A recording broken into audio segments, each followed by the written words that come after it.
இன்னைக்கு என்னோட ஃபேவரட்டான ஸ்வீட் ரெசிபி பண்ண போகிறேன். காஜு கட்லி எனக்கு ரொம்ப பிடிக்கும். இது கேஷ்நட்டில் பண்ணுற ஒரு சூப்பரான ஸ்வீட் ரெசிபி. இதை நான் ஃபர்ஸ்ட் டைம் ட்ரை பண்ணியிருக்கேன். டேஸ்ட் ரொம்ப நல்லா இருந்துச்சு. இந்த டேஸ்டியான காஜு கட்லி எப்படி செய்கிறதுன்னு இந்த வீடியோவில் பார்க்கலாம். இந்த ஸ்வீட் பண்ணுறதுக்கு நிறைய கேஷ்நட்ஸ் தேவைப்படும். நீங்கள் கடையில் இந்த மாதிரி உடஞ்ச கேஷ்நட்ஸ் கேட்டு வாங்கினீங்கன்னா முழு கேஷ்நட் விட ரேட் ரொம்பவே கம்மியாக இருக்கும். அதுவும் நட்ஸ் விற்கிற ஹோல்சேல் கடையில் வாங்கினா ரொம்பவே ரேட் கம்மியாக தருவாங்க. ஃபர்ஸ்ட் கேஷ்நட்ஸ் பவுடர் பண்ணலாம். இது அரைக்கும் போது ரொம்ப நேரம் அரைக்கக்கூடாது, பார்த்து அரைக்கணும். ரொம்ப நேரம் அரைச்சா கேஷ்நட்ஸ்லேருந்து எண்ணெய் வர ஆரம்பிச்சிடும். அதனால நீங்கள் எல்லாம் சேர்த்து அரைக்காமல் கொஞ்சமாக லைட்டாக அரைச்சி எடுத்துக்கோங்க.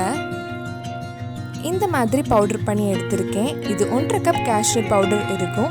இது ரெடி பண்ணதுக்கப்புறம் நம்ம சுகர் சிரப் ரெடி பண்ணலாம். சுகர் சிரப் ரெடி பண்ணதுக்கு 1 கப் சுகர், 1/2 கப் தண்ணி எடுத்திருக்கேன். சுகர் மெல்ட் ஆகி கொஞ்சம் கெட்டி ஆகணும். ஒரு கம்பி பதம் கன்சிஸ்டன்சிக்கு சுகர் சிரப் ரெடி பண்ணிக்கோங்க.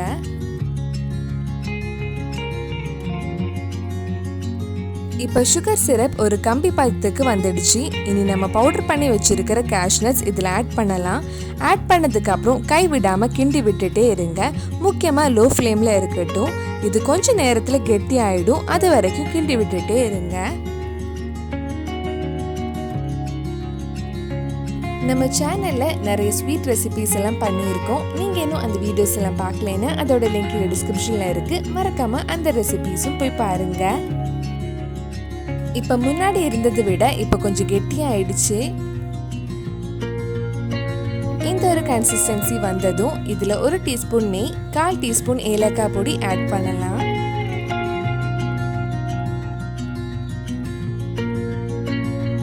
இதெல்லாம் ஒரு வாட்டி நல்லா மிக்ஸ் பண்ணிட்டு ஒரு 2 நிமிஷத்துக்கு அப்புறம் ஆஃப் பண்ணிடுங்க. ஆறுனதுக்கு அப்புறம் இன்னும் கொஞ்சம் கெட்டி ஆயிடும்.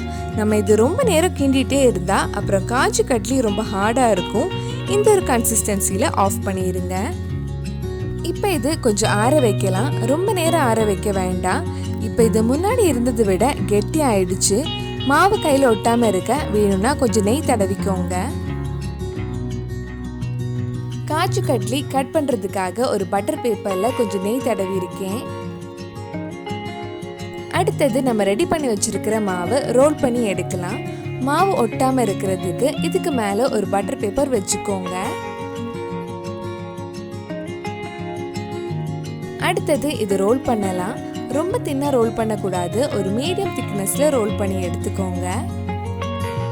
மேலே நெய் போட்டிருக்கனால இது பார்க்க கொஞ்சம் சாஃப்டாக இருக்கு. ஆனால் ஆறுனதுக்கு அப்புறம் கொஞ்சம் கெட்டி ஆகிடும். இனி இது உங்கள் பிடிச்ச ஷேப்க்கு கட் பண்ணிக்கோங்க. யூஸ்வலாக கடையில் டைமண்ட் ஷேப்பில் கிடைக்கிறனால நானும் டைமண்ட் ஷேப்பில் கட் பண்ண ட்ரை பண்ணியிருக்கேன். ஆனால் அது வேறு ஏதோ ஷேப்பில் வந்திருக்கு. உங்களுக்கு அழகாக கட் பண்ண தெரியும்னா சூப்பராக கட் பண்ணி ரெடி பண்ணி வச்சுக்கோங்க. உங்ககிட்ட ஸ்வீட்டில் வைக்கிற அந்த சில்வர் பேப்பர் இருந்தால் கட் பண்ணுறதுக்கு முன்னாடி அதை யூஸ் பண்ணிக்கலாம். டேஸ்டியான காஜு கட்லி ரெடி ஆயிடுச்சு. நீங்களும் இந்த ஈஸியான ஸ்வீட் ரெசிபி உங்கள் வீட்டில் செஞ்சு பாருங்க.